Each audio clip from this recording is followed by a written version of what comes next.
Okay, so today we're deviating a little bit from our normal military videos. So this video is special to me because I really enjoy these old H&R Revolvers.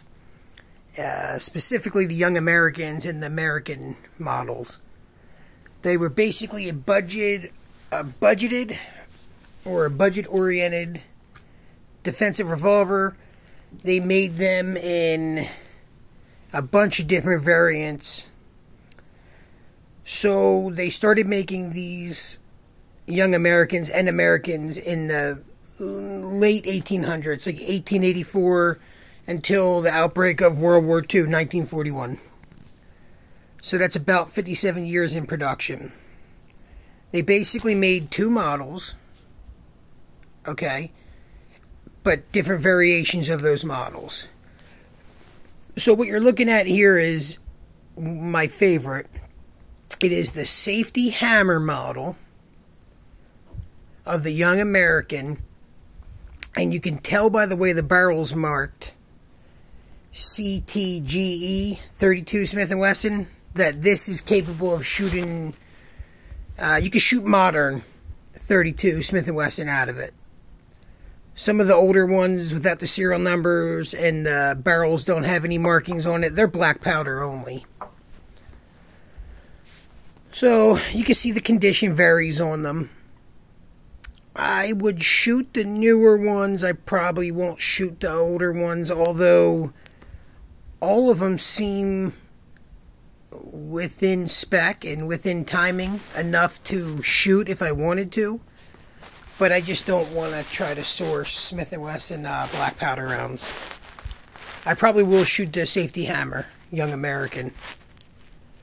So, back to a little bit of history. We all know H&R. People probably know them more specifically for their more modern single-shot shotguns and partner pumps. But they made some great revolvers. Very sturdy, solid frame revolvers. So, the first model and first variation would have had a rounded barrel. I don't believe I have one of them yet. And it would have had a stainless trigger guard. You can see in the video all my trigger guards are blued, which is a later model and variation. It would have had no barrel markings, and they would have been chambered for 32 Smith & Wesson. And they would have been made for 4 years, from 1884 to 1888. So then they moved on to the first model, second variation, which would have been nickeled or blued. Now this one you can see, these are nickeled and the flaking's coming off. You can buff them with like flitz or some non-abrasive metal polish, and you can take the rust out of it.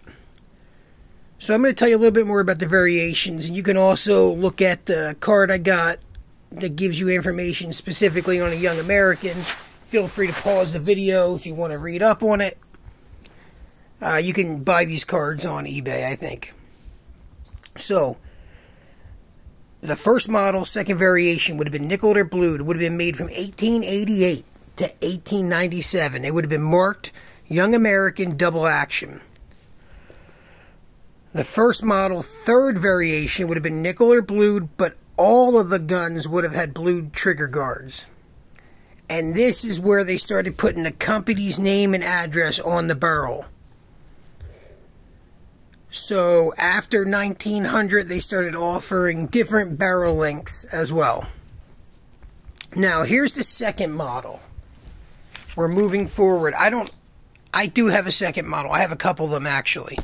These would have been 1905 to 1941. Most of these would have been smokeless powder. They would have had a 2-inch, 4.5, and 6-inch barrels. All of them would have had a blued trigger guard. And basically the best way to know if you have a second model is the caliber markings will be on the left side of the barrel. Also the address. And if it takes smokeless powder, it's going to say 32 Smith & Wesson CTGE. That's how you know it's safe to shoot modern Smith & Wesson 32s. That's not 32 ACPs, that's not 32 HMR, and it's not 32 Magnum. It's 32 Smith & Wesson. So, we looked at my safety hammer model. That is my favorite. It was built from 1905 to 1939. It was a snag-free pocket gun. So think about like a Smith & Wesson Model 442 of today, J-frame. That's what this would. That's the role this would have played. Now you can see I don't have a blued model yet. I'll attempt to get one. These revolvers are very cheap. I don't think I've paid over $80 for one. Most of them I got for $50 plus shipping.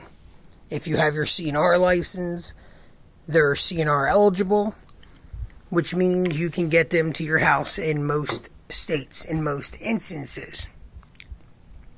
So, here we're looking at its bigger brother. They're American. I just actually got the American without the hammer today. It was posted as a Young American. It's not a Young American. It's obviously an American revolver. You can tell by the size of it. They're basically the same exact gun, just larger. And I think they are in 38 Smith & Wesson. Some of them are in 32 rimfire, but most of the American models are in 38 Smith & Wesson, which is also different than 38 Special. I have a couple rounds of that. I may consider shooting the hammerless one because it has a couple rust spots, but the timing's perfect and the action is perfect. So, like I said, I will shoot some of these guns. I won't shoot the black powder ones unless I fall into some 32 black powder for cheap at a gun show. But I'll shoot that larger hammerless. I'll definitely shoot that Young American hammerless. And I think